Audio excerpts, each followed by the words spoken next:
बिस्मिल्लाहिर्रहमानिर्रहीम। स्टार्ट करते हैं आज का लेक्चर।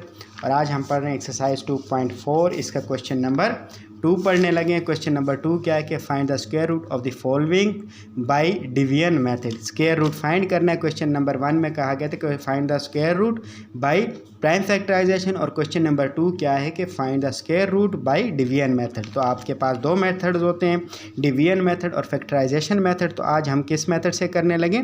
फैक्टराइजेशन मेथड से करने लगे।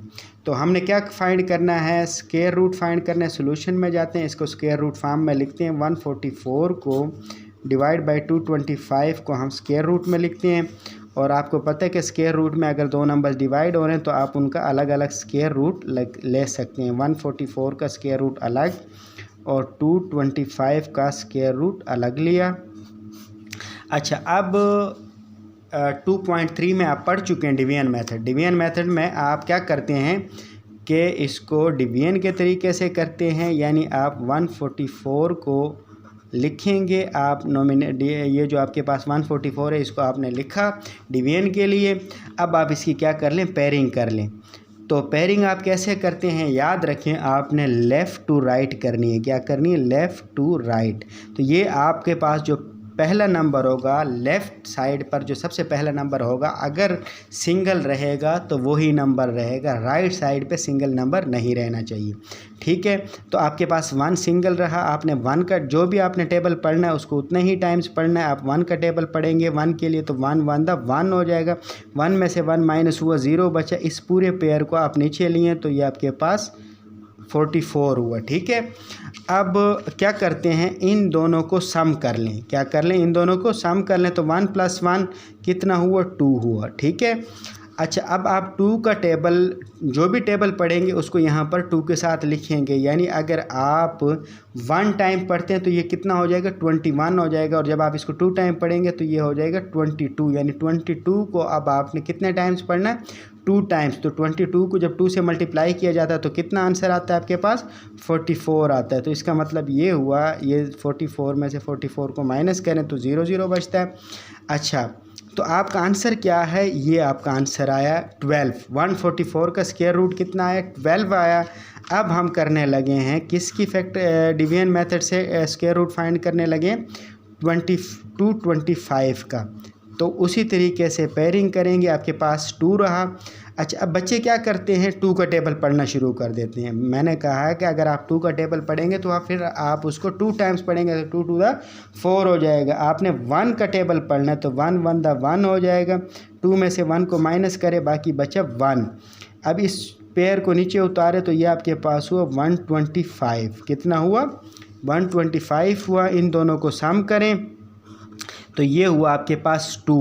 अब 2 के साथ क्या लिखें कि उसको जब हम मल्टीप्लाई करते हैं तो कितना आना चाहिए? 125। यानी अगर हम इसके साथ 1 लिखते हैं तो 21 आता है। अगर हम इसके साथ 2 लिखते हैं तो 44 हो जाएगा, कि क्योंकि 22 मल्टीप्लाइड बाई 2 कितना होता है? 44 होता है।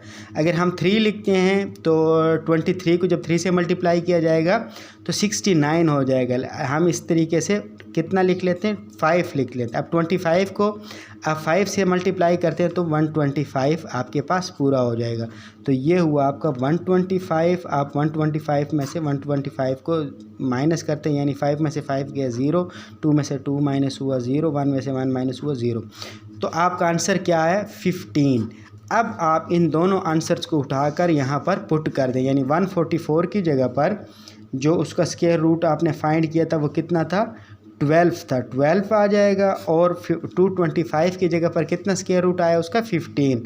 तो ये है आपका रिक्वायर्ड आंसर। यानी जब आप स्क्वायर रूट फाइंड करते हैं 144 डिवाइड बाई 225 तो आपका आंसर होता है 12/15। ठीक है, तो उम्मीद है इस क्वेश्चन की आपको समझ आई होगी। किसी भी किस्म का अगर ये क्वेश्चन हो तो आप इसको इजीली कर सकते हैं। ये क्वेश्चन चूँकि आप 2.3 में डिवीजन मेथड से पढ़ चुके हैं।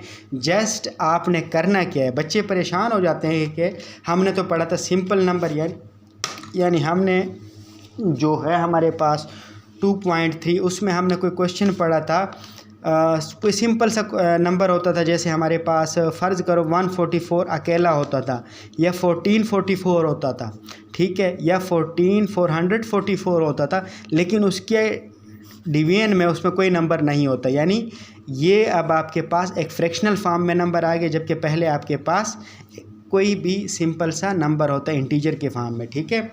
अच्छा, अब बच्चे इसको देख के परेशान हो जाते हैं कि हमने तो ये पढ़ा था, ये अब बट्टे वाली रकम आ गई, तो इसको कैसे सॉल्व करें।